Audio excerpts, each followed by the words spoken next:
got to talk about Taylor Swift, and that is why we have these donuts here too from Stan's. These are what, the Life of a Showgirl donuts? Life of a Showgirl. So the album has dropped. We got video of people lined up for this. What was a surprise? Were there any surprises? This is Chris K and Marissa Rubino, who both work here. Any surprises? They're the Swifties, our residential Swifties in-house. Any surprises on this album? I didn't think there was really a surprise. I think we just came into this not knowing what to expect. Yeah. I remember last time we talked about this, we were talking about what's the sound going to be? What's this going to look like? What's this going to sound like? And I think as the pictures started to unveil a little bit more, we're thinking, oh, okay, like, I think we're going to get a more of a happier little pop bubbly album. But to me, it was like, it's grown up reputation for me. Grown up. Sexy, right? Grown up. Somebody said Wish List. Somebody said Wish List is like the daughter of Gorgeous. Ooh. Remember Gorgeous was that fun? Yeah. Like, oh, you're so cute. And Wish List is literally like, I want to have a whole block of kids that look like you. Any shockers in some of these lyrics? Because you showed me some that we can't talk about on TV. You got to go listen for yourself. But I was thinking, wow, this is a grown-up Taylor Swift who's clearly in love and who's clearly enjoying the fruits, wink, wink, of that love. What did you think about that? I think that's okay. I mean, we all should be in that place. And I think not even that, because there were a couple songs too about foes in the industry or you know, what the public thinks of her, very Reputation-esque, where she's just like owning it. Like, not just I have my man, but like I have my everything. I have my career. I'm like, I'm that girl. I'm that girl. There was a lot of moments, especially when I was listening to this, where it really just seemed like she was talking out to everybody, saying, guys, I'm the best in this industry. It's time we finally admit that. And there's nothing wrong with admitting it, because she just went on one of the best tours America has ever seen, and not just that, but the world has ever seen. The Eras tour was that successful for a reason, and I mean, we're talking about someone that, I mean, was rewriting record books, and so like this was her standing on business. What do you? I like that, standing on business. What do you think about the fact that, you know, some of us need this kind of conversation. You know, some of us need that upliftment, and we need to feel like, hey, I'm that bad. You know, you can fill in the blank, because we can't say that on this TV show. But some of us need that. Do you feel like she's empowering her fans through this music? Totally, totally. And she has a song where she says, I like all my friends canceled. Did you girl boss too close to the sun? And I think that's like, we've all been there. I'm sure you've been there, too. I've definitely been there. It's like, oh, people don't like me because I'm a little too much. I'm a little too good. Yeah, I go through that a lot. Yeah, that's just my life story. But seriously, I think, you know, and I will say in our culture too, like just in our history, it's almost like you are looked at differently if you feel a certain way about yourself. It's almost like, well, you can be good, but don't act like you're too good, right? Because then you're acting chauvinistic and, you know, all of these things. So I do like to hear somebody saying, own that you're amazing. We have music, right? So I want to hold for it. I skipped it. I went straight to the interview. Do we have the music that we can hold for? It says hold for any additional music announcements. Oh, y'all ain't got it. All right, well, go listen to it for yourself. It's streaming everywhere anyway. What would be your favorite song, Chris? Actually, Romantic is my favorite song. And what is it about? Break it down for us. Well, so it's one of those, so the way I characterize this album is it's a love album with a bunch of love songs, where it seemed like every other song or every second song is like, and another thing, and if you want to come for me, like, here's another thing you got to know. And this seemed like it was a response to a certain singer that had Taylor very much in her mouth the last couple of years.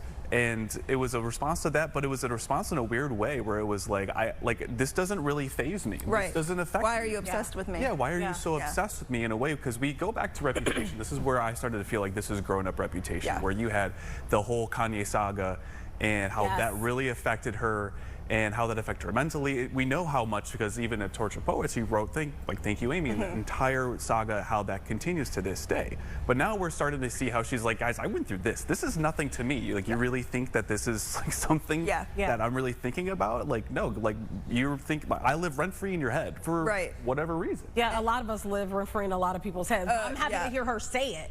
You know, in an album, because I think it like solidifies so many of what we all sometimes feel. What was your favorite? They're all my favorite. You don't want to say. It's too grown up, huh? Eldest daughter. if you're an eldest daughter, you get it. And once we knew the title, we all knew it was going to be that song. And she has a line that says, all the eldest daughters were the first lamb to the slaughter, so we dressed as wolves. And it's like, yeah, like that's where that comes from sometimes. And I think to hear her be so like proud of herself and like raw, like juxtaposed with on Tortured Poets, on Down Bad, she literally said, I might just die. It would make no difference. Like, to now, like she was so down on herself and she was like, am I just doomed? Am I never gonna find anybody? And this one's like, yeah, I got what I wanted. What did we find out about Travis Kelce on this album that we can say on TV? And do you think, because, you know, there was speculation that, you know, for Taylor to be out with him in this way and really catapult him, too, into some stardom, that they must be married. It must be more to it. Did you walk away feeling like, you know, possibly they're married? Or do you think this is like they're in love? They're having a lot of fun. What did you walk away thinking? Yeah, I mean, it was very much like, I wanna. I'm trying to be mature about this here. We're being mature. But on wish list, she literally says, I want to have a bunch of kids that all look like you. And like, it's very much like future focused. I feel like in the past, it's been a lot of like, oh, I'm just obsessed with this guy like right now. Or like breakup. And this was like, no, I want to have a house with you. I want this with you.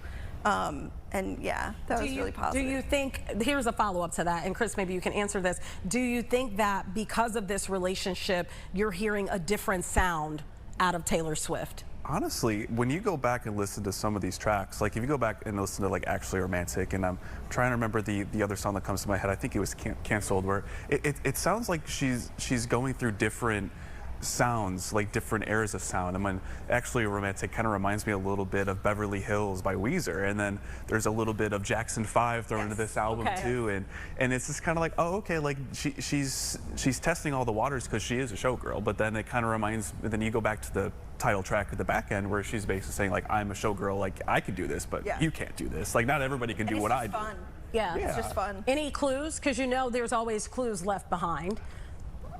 Any clues in this announcement, in the album? Do you think there's a tour coming? Like she said did a bunch of radio shows, like overnight, across the pond.